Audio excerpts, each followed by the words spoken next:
How to watch movies on Plex. Hey everyone, welcome back to the channel. In today's video, we are going to show you how we can watch movies on Plex.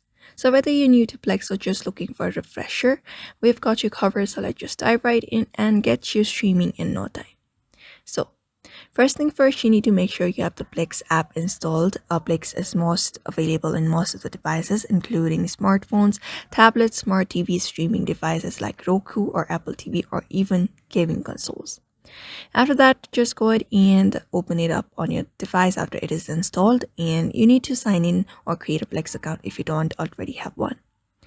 And signing up is free, but there are premium features you can access with a Plex Pass subscription.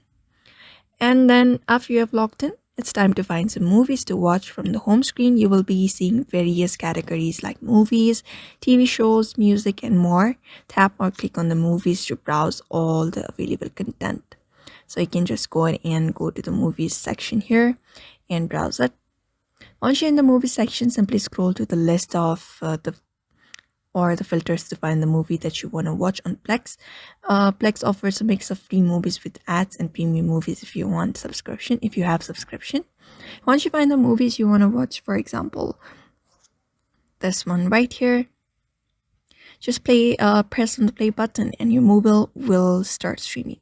So if you're watching a free movie, you might see a short ad before it begins. Use the playback options controls in order to pause and adjust the movie and skip forward and backward. You can even customize the experience, like changing the subtitle language, adjusting the video resolution, or enabling closed captions.